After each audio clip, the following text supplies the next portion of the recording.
Welcome back to the Voice of Metal, where we talk about maybe all things metal. I think we're going to be talking more about artists later on. But for now, we will be talking about things that have everything to do with metal. And the whole reason why I picked the 1992 topic reminds me that my son just graduated recently, and I'm sure there's a lot more rap songs than there are metal songs. So we're going to go back in time when the year that I graduated, I believe somewhere around 92, 93. We'll just say that maybe. Or maybe it could have been later or sooner. I am pretty, young, of course. But anyway, let's get started. Now, these are some things I did some research on. So it's not really the top songs per se. It's more or less songs that were around in 1992 that were fairly popular at the time. There's a few actually I don't think I know, but not very many. Um, and quite a few of them I do remember. Some are not quite heavy metal, but they are semi heavy rock or somewhere in that kind of genre. It was popular at the time. So even if it's not quite metal, it's still something that we grew up with when we were younger and we probably all enjoyed. So from the 1992. So for those younger people out there that are watching my podcast, or what do you want to call it? I guess it's a YouTube video channel about metal music. Um, I'll just kind of elaborate on some of these, and some are going to bring back some memories. Now, this is the one, number one. Well, I'm going to go from 1 to 20 instead of 20 to 1 this time. Basically, what it boils down to, number one on the list that came up, because I kind of did some research. Like I said, this is not my list. This is just something that I got some information on. Metallica's Enter Sandman. Now, this is the one song that a coworker of mine has mentioned, and I think I tend to agree with him to a point that got them going in the how you say, the, as people call it, the sell out era of metal for Metallica. After knowing what I know about some of the history and things like that, with Cliff Burton passing away and all this other stuff, from what I've heard and what I think I know, is the Injustice for All album, which came just before this album, was one of the albums that Cliff Burton, even though he wasn't around for it, he actually had a hand on when it happened, or when it was being written. So a lot of his influence was still in the band at that time, even though he was not with them, and before. So is it really a sellout? Possibly, maybe, maybe not. I don't know. All I know is the way I feel about it, possibly, and I'm not saying I'm right or wrong. I'm just saying that, could it be possibly maybe the reason why they sound different now than what they did back then? I think I talked about this. If Cliff Cliff Burton was alive today, sorry, I think I said Tim Burton. Cliff Burton was alive today, which Tim Burton's really cool too, by the way. Um, if he was alive today, would that have affected the way the music sounded, the way it was played, the would they be where they are right this minute? Who knows? They could be bigger, they could be smaller, they could just be the way they were when they started. It's hard to say. I'm sure they're big. They'll be bigger than what they were, because I think they were kind of heading that direction anyway. And that was Enter Sandman. And actually, this is one song that I did like and I did enjoy, even though somebody told me it's one of those albums, which I can understand. But because they didn't like it, I totally get. I totally get it. I mean, at the time when I was growing up, that was the thing that I enjoyed. But that was back then. Now it might be a little bit different, because I've heard a lot of other songs like Obituary that's from the same kind of time frame. So it has changed quite dramatically. Yes, I don't have my metal shirt on tonight, folks. I was at a party for my son, so I'm not wearing one of those tonight. Number two is Pantera's Walk, which I definitely have always enjoyed, loved completely. And I'm not going to get into the whole, this, that, or the other kind of thing with um, the new reunion kind of tour. It kind of bothers me a little bit, but still, but it doesn't. I don't know. It's one of those gray areas. I'm not certain about. Okay, number 3. This is the one besides Walk and Enter Sandman I really enjoyed a lot. Number 3 is Megadeth Symphony of Destruction. And really, quite frankly, with the Symphony of Destruction, I thought that and several other what do they call that songs on that album were really good because the fact they were a lot different than some of the other Megadeth stuff. I hadn't heard at the time. I think I hadn't heard much of Megadeth's music before that because I didn't know them well. Just like Metallica was kind of easing into that. And actually, to tell you the truth, And Justice for All was the first album I had ever heard, but the Black Album is the first one that I actually heard when I knew about. Basically, it had come out when I started listening to them, which got me into the whole metal thing in the first place. So if anybody says it was a sell, blah, blah, blah, well, guess what? It got me in there. So now I'm listening to all kinds of metal music.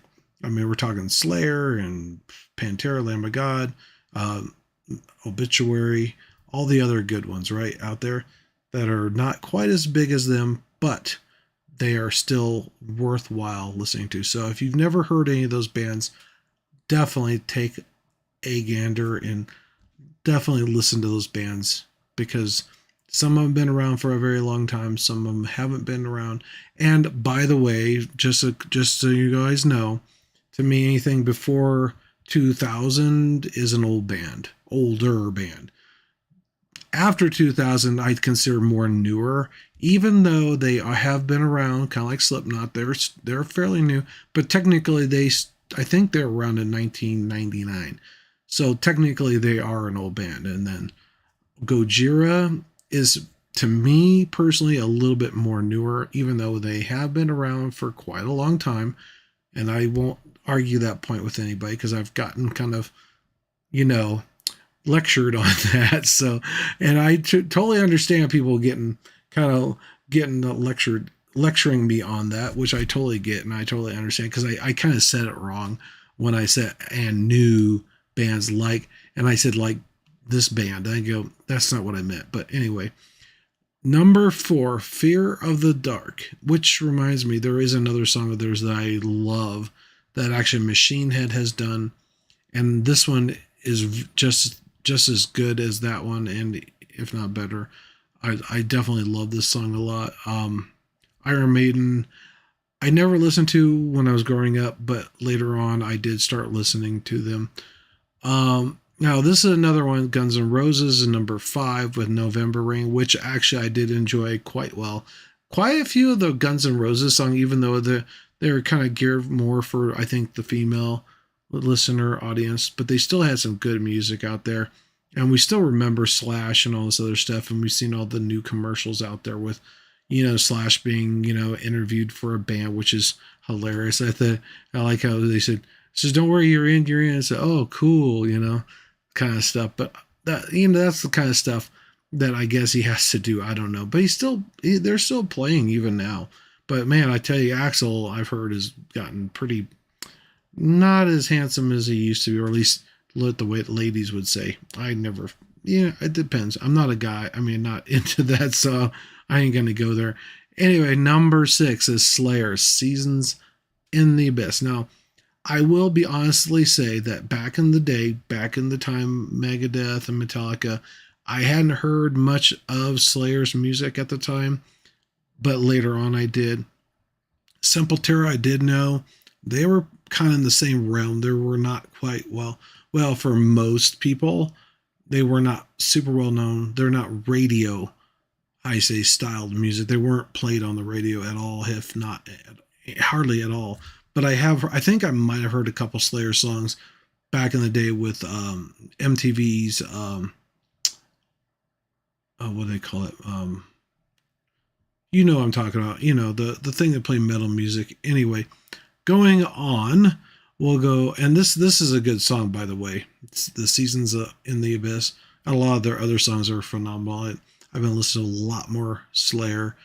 Sepultura, Refuse, Resist is definitely one of my favorites, along with Chaos AD. That was the one that actually got me into Sepultura, and that's where I got into my heavier music and got me into the more really cool, really, heavy, like, what do they call it? Cannibal Corpse and all that stuff. And I hadn't heard that much of the Cannibal Corpse stuff at all either, but I did hear a few of the songs. Alice in Chains is not quite the heaviest band out there. They're kind of mid-tone maybe for people starting off probably, but they're still pretty good band. They got some good music. Wood is what is number 8. Black Sabbath, of course, by far the best band. Oh, this is not a release. This was a re-release of Iron Man. So they basically probably remastered it, I'm assuming, in number 9, so it came out then. So I'm not sure what year that originally came out. Sorry. I've been busy. What can I say? I didn't get a whole lot of sleep. Rage Against the Machine, killing in the name of, we already know that, the rest of it, right? 10 is the, oh no, that was number, 10. Anyway, that was a really good song, even though they're kind of like Alice in Chains and Stone Temple Pilots. They're pretty heavy, but not super heavy. I don't consider them heavy metal. I consider them metal music, probably. I'm not sure what kind of type of metal they play or whatever it is. Pop metal, I don't know. Anyway, going on to the next one, Anthrax Only. This one I definitely have liked in the past, and I almost forgot about it, to be honest, because I remember Attack of the Killer Bees and all this other stuff from Anthrax. That's number 11, by the way. All I know is I wasn't sure if I was going to mention them at all because it's a long story. It's kind of a personal thing, but I am going to mention it because the fact they're on the list, and I don't want to get people mad at me. So, but that was a very good song of theirs, and I do remember it very well. It was one of those songs that I used to listen to quite a bit when I was growing up. When I was a teenager, right, out of high school, just a hint, wink, wink on certain things to certain people out there. I'm not going to mention any names. Anyway, just a reminder how old somebody is, right? Anyway, number 12, Soundgarden, Outshined. I'm trying to remember. Yeah, I do remember the song. It just took me a while with the title because, like, on the radio stations, when you heard it on the radio stations, you didn't always know the names of the songs or the groups. Sometimes you eventually you knew the group because of the way they sound or what they sing. And usually, certain singers are very distinctive when it comes to their music, right? Like Guns N' Roses, Axl Rose and all that stuff. Metallica's James Hetfield. So now what we got going on next is, let's see here, Ministry, NWO. That's number 13. Now, Ministry, I don't remember this song, and I don't think I heard about it that much because I wasn't into Ministry at the time. I didn't know I probably didn't even know they existed. Same with Cannibal Corpse's number 14. Hammer Smash Face, which actually I think I have heard both of these songs within the last few years, so I do know the songs. I just didn't know it back then. Which actually, Cannibal Corpse has got some really great stuff out there. If you've never heard their stuff, it's really great. It is pretty heavy. It is pretty, guttural, I guess, sounding. So if you're not into that, I understand. But give them a chance. Listen to the music. I think the one that I definitely is not on my list here is some of the Obituary stuff, because I think their music is kind of close to that, but you can still understand what they're saying on some of the words, which I definitely like and definitely think is a worthwhile thing, right? Let's see here what we got going on here. We have got Faith No More is number 15's Midlife Crisis. This one I definitely remember. I have always liked Faith No More tremendously. Growing up, it was one of the bands that was kind of outside the realm of all the other music out there at the time. See, that's what I'm talking about. Some of this stuff is kind of in the classification of metal, but yet it doesn't sound quite metal. It's not like heavy metal, but I guess I don't know if you consider it new metal or what. I don't think it's new metal. I think it's something else. Probably groove metal, maybe. I don't know if you want to call it that. But yeah, Faith No More has got quite a few different songs. And I think some of the younger generation probably has heard that it's not quite into the guttural sounds of that time frame, and even now, which actually Pantera is kind of in between that. It's heavy. It's got some heavy lyrics, got heavy vocals, heavy sounds, without getting so heavy where it's hard to understand and people go, oh, it's awful because it's so heavy. I don't know if I can handle that. That's where Pantera broke the boundary. Basically, I guess just like Metallica, with some of their music, they kind of set this precedence for metal music out there that was enough to make it heavy, but not enough to make it discouraging. And I think that's the difference between that and something like Obituary, Cannibal Corpse, and other bands like that. Faith No More was a totally different band out there. It's kind of like System when they first came out. I feel the same way about them. They're kind of like one of those trendsetters. They do that very well. Now, my next one is another one that I believe is like that too. Number 16 is Tool's Sober. This is the one I saw the video and the animation that they were doing and the music that was playing. And really, to be honest with you guys, it was mind-blowing for me. I thought, oh my God, these guys are so awesome. They are going to become huge. We're not talking a little bit huge. I'm talking huge.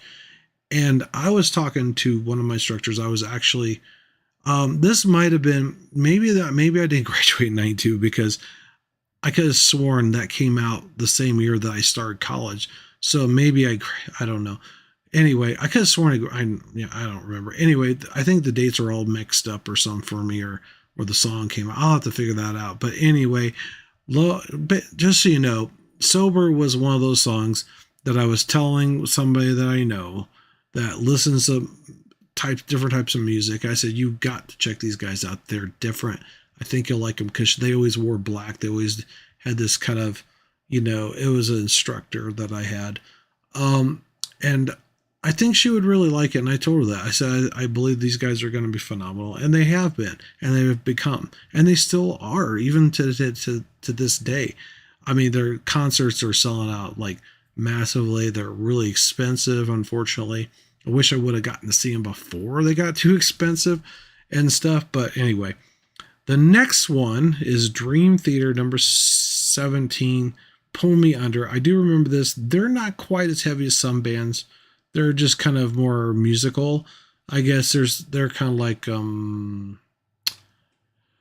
oh God, Linkin Park kind of style, I guess, somewhere around that. They're not super, they're more pop, more, for the average everyday person, like Five Finger Death Punch. I believe they can be kind of semi-guttural to a point on some things. They're more vocal, where they have the deep growls and the heavy sound, but then they still sound like light. It's kind of like Nine Ice Kills, and also who else am I thinking? Sleep Token is they're kind of like totally different from that, I guess.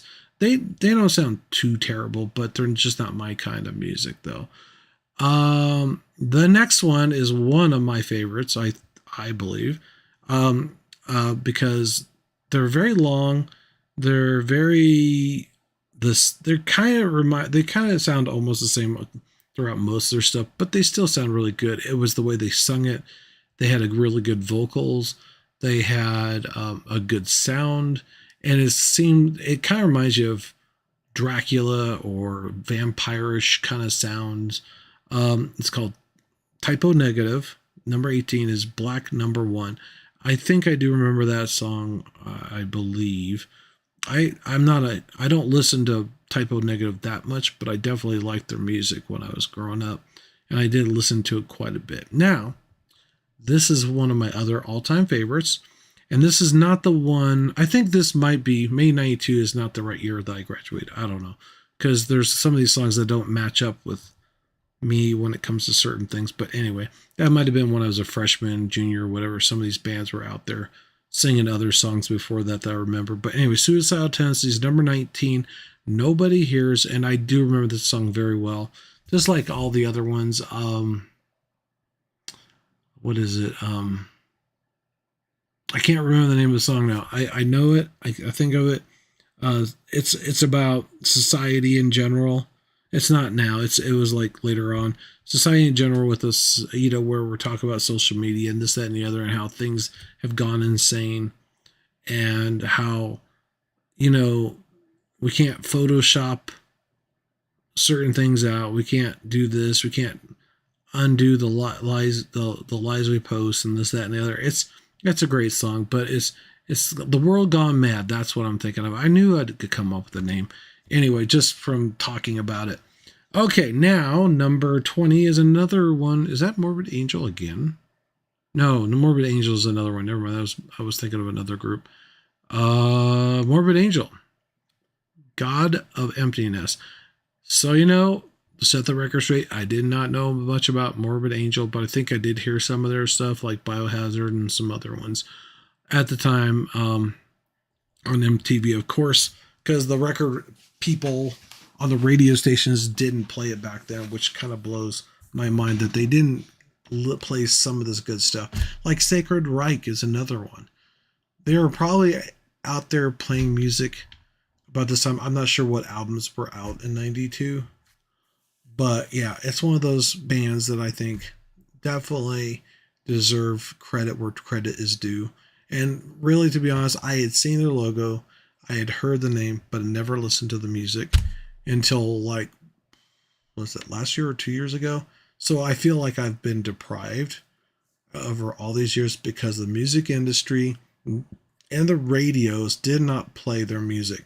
And even MTV, I didn't see much of their stuff on there either, which is sad because they were really good. There's a lot of songs that I believe that were really very politically motivated, along with very socially motivated type things, where they talk about, who's to blame for, about somebody killing themselves or for suicide and this, that, and the other, which is Who's to Blame is the one song.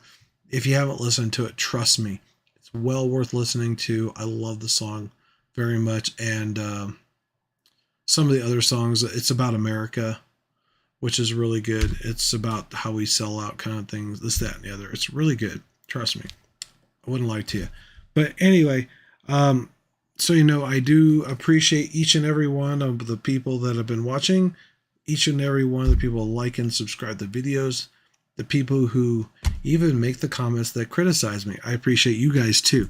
So, or like say, I don't think that's a new band. It's like, yes, okay. So I'm gonna say that again. Gotcha.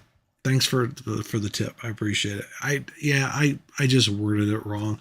Sometimes with the live stuff and even trying to say it over and over again, trying to get just right for a video short is kind of difficult sometimes. And I keep saying, God, I messed that up. I messed it up. And that one I didn't catch. So unfortunately for me, I got to kind of lecture it on, which is fine. I corrected it.